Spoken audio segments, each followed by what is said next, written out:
Hello everyone, my name is Ryan Cam and welcome back to the AFI project. And today we're going to be taking a look at a masterpiece of a Western from 1952.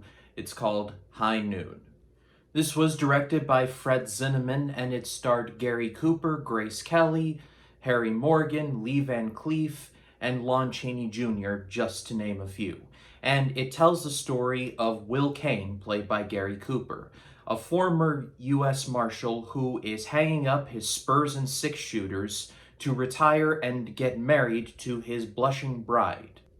His wife is named Amy, and she's played by Grace Kelly, and she is also a Quaker, and Quakers are notorious for their nonviolence.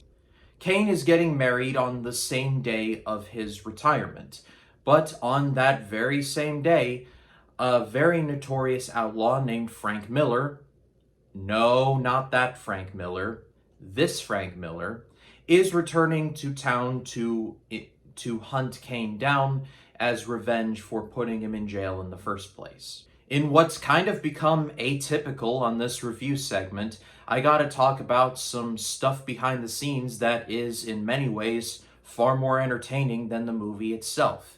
Because this movie was written by a gentleman named, and let me check that name, Carl Foreman.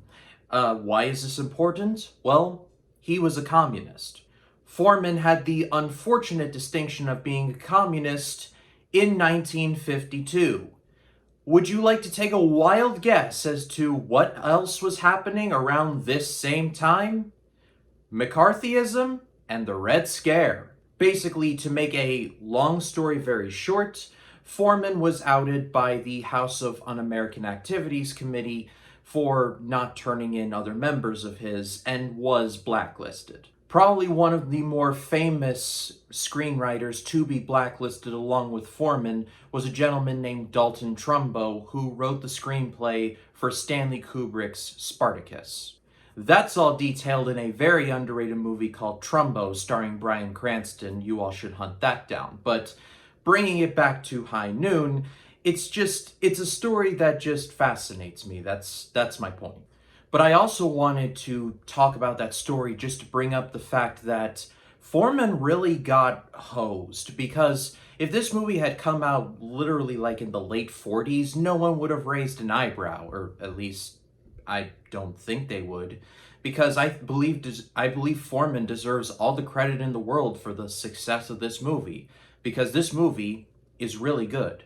Firstly, let's talk about Gary Cooper, because he is the best part of this entire movie. He had a very long and lengthy career going all the way back to the mid-1920s. I've always known him as Sergeant Alvin York in Sergeant York, and as Lou Gehrig in The Pride of the Yankees. But in High Noon, he plays an aging marshal in a time when the West is slowly kind of starting to die down and everything's starting to become modernized. Kind of like what happens in Red Dead Redemption 2, only with a lot less Micah Bell. And I guess this was a misconception on my part, but I was going into the movie thinking, okay, Kane's going to be really popular and people are going to beg him to stay. Oh, how wrong I was, because Will Kane was actually a pretty divisive figure in this town. There are people in this town that are straight up happy that he's going. It's like, get him out of here. We don't want him on our time anymore. It's like, it's frustrating. It's frustrating because Kane was the only one with enough spine to stand up to this guy, Frank Miller, who from all accounts is pretty much like the baddest man on the planet. And everyone is just, kicking him to the curb. And it's like, show some gratitude. One of the best scenes, if not the best scenes of the entire movie is when Kane is going from house to house asking people to help him hunt down Miller, and they're saying, no, we don't want anything to do with it. He then enters a church and says, please, I need deputies just so we can get Miller out of here. And just everyone is like, that's not your job anymore. You're married, so get out of here. This has got to be easily one of the most ungrateful group of townspeople I think I've seen in a movie probably ever.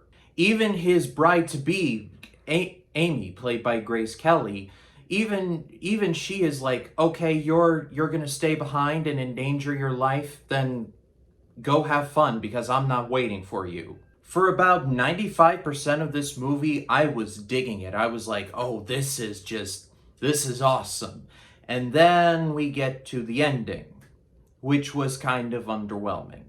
It's underwhelming because this guy Frank Miller has been just built up as like just the worst outlaw you could ever hope to run into this side of Liberty Valance. You know, everyone fears him, everyone loathes him, and Will Kane is the only guy that can stop him. And then they show up, and they literally have a 2-minute gunfight, and it's over. I'm willing to buy the fact that Will Kane is an aging marshal, so he's not as young and virile as he used to be. But honestly, you could be a little more creative than this gunfight. The ending gun battle in, say, The Good, the Bad, and the Ugly is very short, but the storytelling told in the visuals and in Ennio Morricone's amazing score just tells the story without having to have that much dialogue. Outside of that, though, this movie is actually pretty great.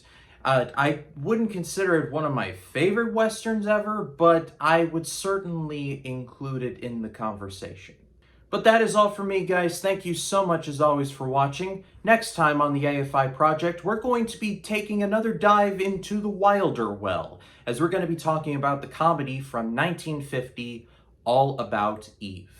But if you like this video, please be sure to leave a like, comment your thoughts down in the comments below, and if you like this video and you want to see more like it, hit the subscribe button and click the bell to allow notifications. That way, when a new video drops, you'll be the first to know. My name is Ryan Cam. I'll see you in the next one.